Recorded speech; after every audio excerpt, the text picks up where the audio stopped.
Proof of rank multiplicity theorem. The statement of rank multiplicity theorem says the geometric multiplicity of a characteristic root cannot exceed its algebraic multiplicity. That is, GM cannot exceed AM. So we are doing its proof. Proof बहुत easy है, आप एक बार देख सकते हो.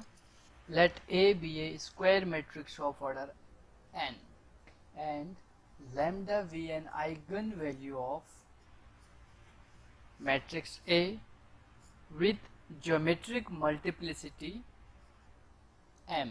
Okay. वैसे तो हम लैम्डा के लिए पहले क्या करते हैं, लैम्डा कितनी बार आया है वो देखते हैं, उसको जीएम ऑफ जितनी बार लैम्डा आया है उसको geometric multiplicity of this lambda कहते हैं. ओके, तो हमने ऑलरेडी मान लिया है लैम्डा कोई आइगन वैल्यू है, लेकिन इसके कॉरेस्पॉन्डिंग जो आइगन वेक्टर्स है, एलआई आइगन वेक्टर्स जो है वो एम है. तो हमें देखना है, हमें ये प्रूफ करना है GM can not exceed AM, यानी जो भी AM आएगा लैम्डा. अभी यहाँ से हमें क्या देखना है, अगर हमने फिक्स कर दिया है कि ज्योमेट्रिक मल्टीप्लिसिटी M है ऑफ लैम्डा, देन हमें दिखाना ये जो भी AM आएगा अर्थमेटिक, जो भी AM आएगा अलजेब्रिक मल्टीप्लिसिटी आएगा ऑफ लैम्डा, वो ऑलवेज GM से इक्वल या बड़ा ही होगा. ठीक है, वो शो कर रहे हैं. If there are M geometric multiplicity, or we can say corresponding to lambda there are m Li eigen vectors. Okay, so we can say here then there exist m Li eigen vectors, या मैं ये भी कह सकता हूँ then there exist m Li column vector, linearly independent column vectors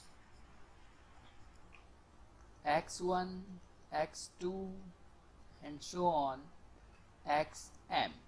okay, क्योंकि हमने gm कितना लिया है, m लिया है, तो x1, x2 and so on xm number of Li eigen vectors होंगे, यानी number of Li means linearly independent column vector होंगे. So if this x1, x2 and so on xm are the Li eigenvectors corresponding to lambda, then it must satisfy the equation Axi is equal to lambda xi, where I is 1, 2 and so on m. जो भी xi होगा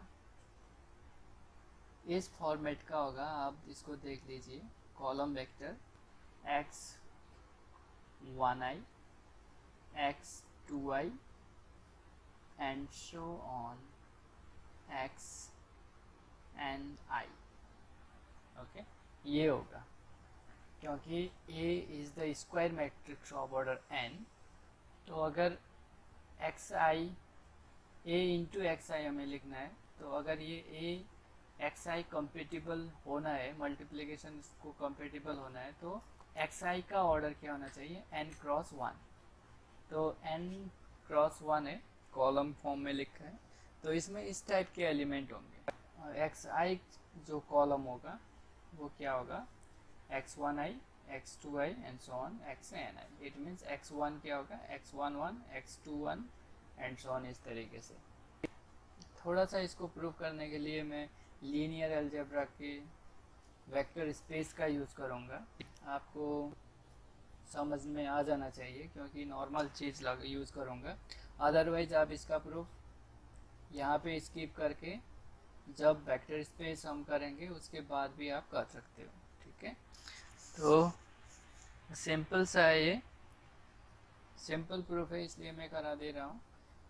यहाँ पे x1, x2 and so on xm are the Li column vector है.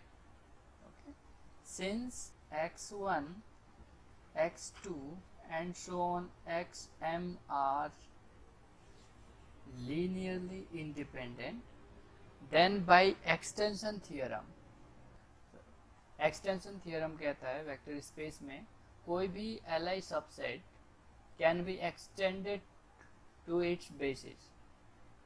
Okay, यानी कोई भी L subset हम ले ले किसी भी वेक्टर स्पेस का, तो उसको उसके बेसिस तक हम एक्सटेंड कर सकते हैं। So these L vector can be extended to form a basis, that is x1 x2 xm can be extended to form a basis, of course form a basis of some vn। vn से अच्छा है मैं यहाँ पे लिखूँ, अगर ये मेरा रियल फील्ड से, ठीक है, तो ये x1 x2 rn के होंगे, तो या मैं किसी न किसी फील्ड से एलिमेंट ले रहा हूँ तो मैं एफ एन कर देता हूँ, ठीक है, एफ एन, या आप आर एन से भी शो कर सकते हो। किसी F N is nothing but the vector space of N dimension. अब डायमेंशन क्या है वो आप बाद में देखेंगे। अब इसको x1 x2 xm li, तो एफ एन का जो बेसिस होगा उसमें जितने डायमेंशन होगी उतने ही एलिमेंट आएंगे। So let x1 x2 and show on xm plus 1 xm plus 2 and so on xn be a basis for fn। Since this set is basis, it must be L I. Okay, तो ये set जो है वो L I है। It means the all columns are linearly independent.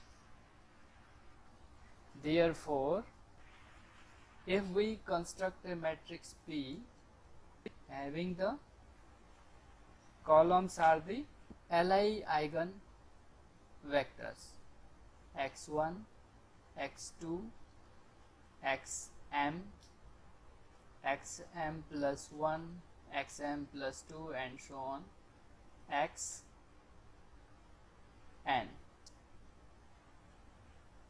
since the all eigen vectors, or we can say the all column vectors are the linearly independent, then the rank of P is n. If rank of P is n, then P must be non-singular. So P is non-singular. Here n vectors are arranged as column of a matrix P. If P is non-singular, then there exists P inverse. So here P inverse AP is equal to P inverse A. The value of P is x1 x2 xm xm plus 1 and so on xn। then the matrix multiplication अगर हम करें तो यहाँ पे इस तरीके से हम लिख सकते हैं ax1 ax2 and so on axm and so on axn। okay, so this is P inverse ax1, where ax1 is given lambda x1,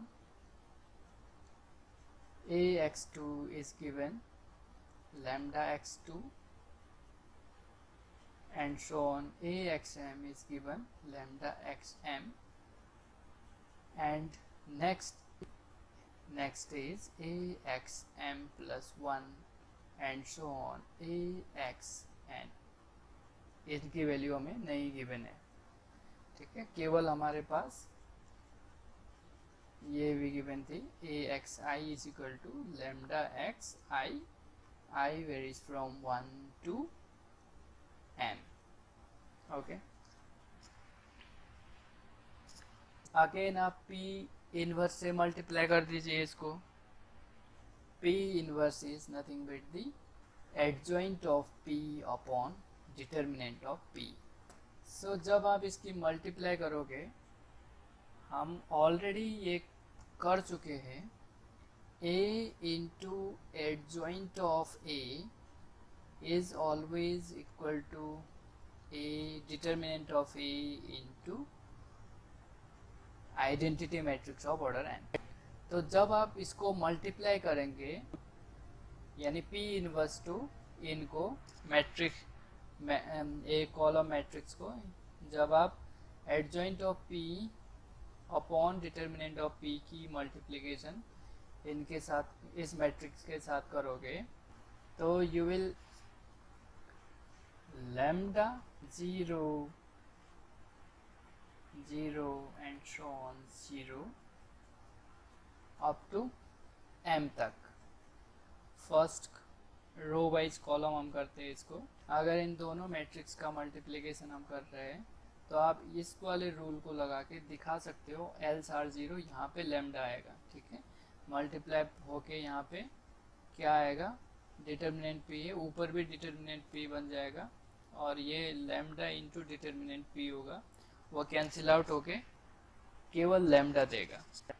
ठीक है, तो सिमिलरली सेकंड जब आप यूज़ करोगे, तो 0 lambda 0 and so on 0 up to m column तक, और यहाँ पे भी up to 0 0 0 and so on 0 up to m row तक. ये मुझे पूरा लैम्डा वैल्यू दे देंगे यहाँ पे डायगोनल में लैम्डा. सो ओके, तो इसके साथ यहाँ करके कुछ मैट्रिक्स b बनेगा. इधर जितने भी वैल्यू आएंगे, जब भी आप एडजॉइंट का रूल लगा के जब आप मल्टीप्लाई करोगे, यहाँ पे सारे वैल्यू नीचे 0 आएंगे. आप इजीली देख सकते हो.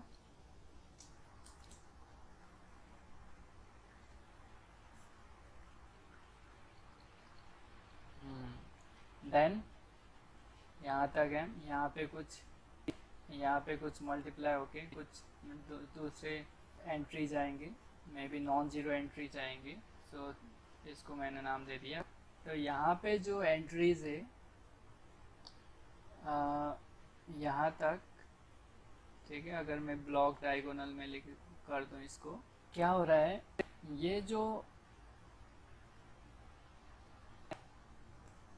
मैट्रिक्स है वो बन रही है हमारी लैम्डा आई एम, एंड ये यहाँ पे बी मैट्रिक्स बना कोई, ये नीचे 0 मैट्रिक्स और ये सी. तो आप इजीली देख सकते हो this is the upper triangular matrix. Okay, और अपर ट्रायंगुलर मैट्रिक्स में हम देख सकते हैं it has at least m eigen value which are lambda. Okay, so in P inverse AP, am of